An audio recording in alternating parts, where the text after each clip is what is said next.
Bueno, me parece que por fin salimos de la crisis, ¿no? Casi todos los indicadores están mostrando que, aunque la salida es lenta, pero estamos saliendo, ¿no? Han cambiado ya algunos componentes de lo que es la demanda agregada, el deseo de comprar bienes, ¿no? Inicialmente han sido las exportaciones las que han ido tirando de la economía española en estos años, y ahora ya el consumo empieza a animarse y la inversión de las empresas también, ¿no? Lo cual parece que lo peor ha pasado, aunque tampoco vamos a tener unas tasas de crecimiento muy fuertes como para que se reduzca el paro rápidamente, salvo que hagamos algún tipo de medida más estructural, ¿no? De unas reformas más en profundidad, ¿no? Esta es la situación. España, yo creo que de la crisis sale un poco tocada, ¿no? O sea, no el peso que tenía antes y un poco aquella idea de un país que iba poco a poco alcanzando a la media europea. Ahora tenemos que ver si vamos a seguir en esa senda, ¿no? Pues los indicadores es que estaba saliendo más lentamente que la economía española, que ya va lenta. Entonces, no sé, parece que hay menos pulso, quizás, ¿no? Quizás ha sido un sector que estaba más tocado por la construcción en cuanto a porcentaje. También quizás el peso del sector público es mayor que en otras comunidades autónomas. Claro, el sector público está sufriendo muchos recortes, con lo cual no puede tirar él de la economía, tienen que ser la parte privada, ¿no? Si la parte privada es más débil, se entiende que vaya un poco por detrás, ¿no? Esperemos que las exportaciones que sí, andaluzas, que sí están teniendo un buen resultado, y por otro lado el turismo, ¿no? Que tenemos un sector muy fuerte, pues sean los que poco a poco vayan haciendo que nos recuperemos y que cambien nuestras expectativas y la confianza. Yo creo que hay medidas puntuales y una medida más general, ¿no? La medida más general es que necesitamos un proyecto de país. Necesitamos una estrategia de salida, que todos sepamos cómo queremos que sea España dentro de 10 años, ¿no? Y en esto yo creo que no nos ponemos de acuerdo. O sea, los que tienen que decidir esto, hay unos que tienen una idea, otros tienen otra idea, y otros simplemente dicen, bueno, cada uno que tome sus decisiones y que poco a poco vayamos. Esto hace que la salida sea más lenta, que en la salida haya algunas contradicciones, que haya gente que con su esfuerzo impiden que el esfuerzo de los demás también vaya hacia adelante, ¿no? Después, como medidas puntuales, pues todo el mundo dice, y es cierto, el tema del crédito, ¿no? O sea, no es posible que el Banco Central Europeo esté creando tantísima cantidad de dinero y que esa cantidad de dinero no llegue ni a las familias ni a las empresas. Y si llega, el Banco Central Europeo está prestando al 0,25 y te piden un 7, un 8, un 9% para comprarte un coche o para refinanciar tu empresa o para un proyecto empresarial, ¿no? Entonces este gap, este tipo de cosas es lo que habría que retocar. Y después yo creo que la reforma laboral no se ha hecho a fondo. Entonces se han dado dos pinceladas que han servido y tal, pero tenemos que ir más a una reforma laboral que contrate a los trabajadores fijos, que además tenga una serie de incentivos para formarlos dentro de la empresa, y que esto haga que las empresas españolas pues vayan avanzando a nivel tecnológico y se vayan metiendo en esto de los sistemas de información y las tecnologías de las comunicaciones, etcétera. El tema de la agricultura ha sido un sector que ha ido perdiendo peso en el Producto Interior Bruto, en la producción, ¿no? Actualmente un país de los europeos, la agricultura es el 1%, el 2%, en España es un poco más, en Andalucía es un poco más, ¿no? Pero claro, lo importante no es la agricultura, lo importante es la agroindustria, lo que somos capaces de hacer con esos productos, ¿no? Entonces el mundo en el que vivimos es un mundo que ha cambiado, que los consumidores son muy exigentes, muy sofisticados, ¿no? Y cada vez quieren cosas más exquisitas, ¿no? Y casi todas derivan de los productos agrarios, ¿no? El buen vino, el buen aceite, los quesos. Aparecen un montón de productos que están diferenciados con lo que la gente disfruta, con lo que la gente tiene las grandes sensaciones, y por eso paga precios altos, ¿no? Entonces yo creo que es un sector que, si somos capaces de generar... yo voy a hablar hoy de la mezcla entre los hard y los soft, ¿no? Los hard sería el aceite. Los soft es la persona qué sensación tiene cuando consume el aceite. Entonces yo no pago por el aceite, yo pago por la sensación que voy a tener por consumir ese aceite. Que puede ser una sensación de salud, pero también puede ser una sensación de cuando estoy con los amigos, cuando estoy con mi pareja, ¿no? Y estoy en una cena y estoy disfrutando de eso. O sea, para esta conferencia he rastreado Internet, Google e imágenes de Google, ¿no?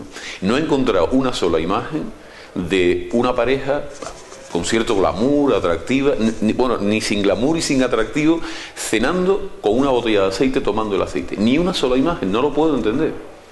Me he metido en Wikipedia y he tecleado en inglés aceite de oliva y aparece que somos los primeros productores, pero el ejemplo de botella que hay es italiana. Entonces, todo este tipo de cosas tenemos que acostumbrarnos que en el momento actual, nosotros hemos vivido antes entre lo que llamábamos el E1 y el E2, ¿no? El E1 es el campo, la naturaleza, ¿no? Nos gusta, vamos los fines de semana, vamos a veranear, incluso la gente del sector agrario vive ahí y le encanta vivir en el E1, es con lo que nos sentimos mejor, ¿no? El E2 es la ciudad.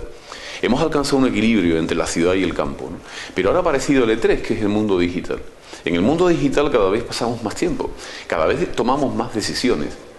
Entonces, si en ese mundo digital yo no estoy presente y no soy capaz de crear esas sensaciones, difícilmente después en el E2 van a ir a tomar eso o en el E1. Entonces tenemos que meternos más ahí, tenemos que ser capaces de crear ese valor en ese E3, ¿no? Que es un espacio en el que ahora mismo estamos todos metidos y echamos horas y horas de nuestro tiempo y de nuestra actividad. En el mundo actual hay que competir y cooperar. O sea, simplemente compitiendo no llegas a ningún sitio, porque necesitas una red para hacer muchas cosas. Entonces el movimiento de cooperativo y cooperar para determinadas cosas a mí me parece absolutamente relevante, ¿no? Y es un ejemplo, siempre la cooperativa ha tenido muchas críticas que pueden ser razonables, pero cuando aparecen cooperativas como estas uno dice, bueno, esto es un movimiento que si se hace bien, si este modelo se desarrolla bien y con profesionalidad, tiene futuro y lo que hay que seguir es potenciándolo y que al mismo tiempo sean capaces de asumir más retos, ¿no?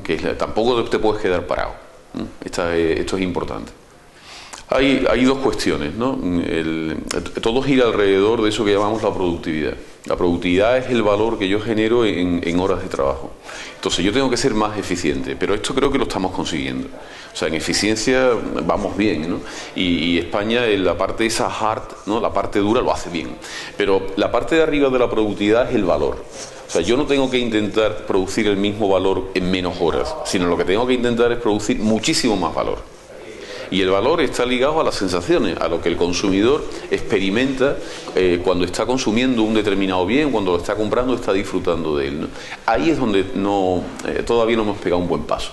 Y ahí es donde tenemos que darlo. Es decir, ya no se trata tanto de la parte de la producción, que yo creo que podemos mejorar, ¿no? Pero la llevamos bien, pero nos falta la otra parte. En la parte esa de la creación de valor, ahí es donde hay que insistir. Hombre, depende del tipo de productos, ¿no? España tradicionalmente exporta a Europa. El 60 y tantos % de sus exportaciones van dirigidas a Europa y el 50 y tantos a la parte del euro, porque son los países que tienen niveles de renta altos y porque son los países que aprecian el tipo de cosas que producimos, ¿no? Ahora mismo estamos también saltando un poco al norte de África y estamos intensificando un poco más las relaciones con Latinoamérica, en la medida que Latinoamérica tiene una serie de países emergentes que han ido alcanzando nivel de renta. China es más complicado, el mundo asiático es difícil, pero hay muchas empresas que también lo están haciendo y en distintos países, ¿no? No, la calidad es básica, o sea, la parte del valor, el valor tiene muchos componentes, ¿no? Hasta ahora esos componentes, ¿cuáles han sido? Han sido la calidad, ha sido el diseño, la comercialización, los envases, las marcas. Esa es la parte que hemos estado cuidando, ¿no? Hemos saltado un poco más a cuidar al consumidor, a prestarle una serie de servicios, pero todavía tenemos que insistir más en la diferenciación.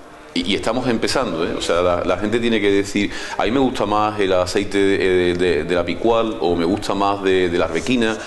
Eso tenemos que empezar a diferenciar. Igual que hay botellas de vino de denominaciones de origen diferentes y tú no dices, bueno, es tinto no, porque la gente ya se pone a afinar y en ese afinar es como se crea valor. Y si creo valor significa que yo pago un precio por eso.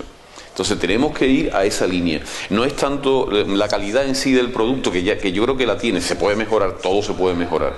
Y hace falta a lo mejor más tecnología, seguramente sí. Pero tenemos que volcarnos en la otra parte. En la parte de sacar productos absolutamente diferentes, que cada uno se identifique con un tipo de aceite, que demande ese tipo de aceite cuando vaya a un restaurante. No, a mí póngame de picual, ¿tiene picual? Ese tipo de cosas, ¿no? Yo creo que eso es el tema que tenemos que dar ahora el paso, porque el mundo está ahí ahora mismo. Si la pierdes, entonces te hundes, porque una de las cosas que ha ocurrido es que ha aparecido el neoconsumidor, ¿no? Después de una época de un consumo quizás frívolo, el neoconsumidor es muy exigente. Y además no solamente es exigente, sino que en las redes sociales comenta lo que le ha pasado. Entonces, como tengo una mala experiencia con un producto y vea que la calidad no es buena, la crítica es furibunda. La agricultura es un sector difícil, ¿no? Porque los ajustes son complicados, los precios están muy regulados, está todo el tema de las subvenciones, es decir, es un sector en el que estar en él es complicado. Me cambia una norma, una legislación y los resultados son absolutamente diferentes, ¿no? Por el otro lado, tiene un poco la parte de lo que es la naturaleza y el ser capaz de sacar un producto, ¿no? Y si es un producto bueno, ¿no? Pero simplemente con eso ahora mismo ya no es suficiente. Tenemos que esforzarnos más, ser capaz de pensar en nuevos productos, en nueva visión de consumo. Tenemos que seguir pensando. No podemos conformarnos simplemente con cultivo, espero, recojo. El mundo ese circular es el que tenemos que cambiar. Tenemos que tener más inquietud, ser capaz de generar productos nuevos y ver un poco las líneas de consumo por dónde van. Y además posicionar nuestros productos andaluces y españoles de otra forma.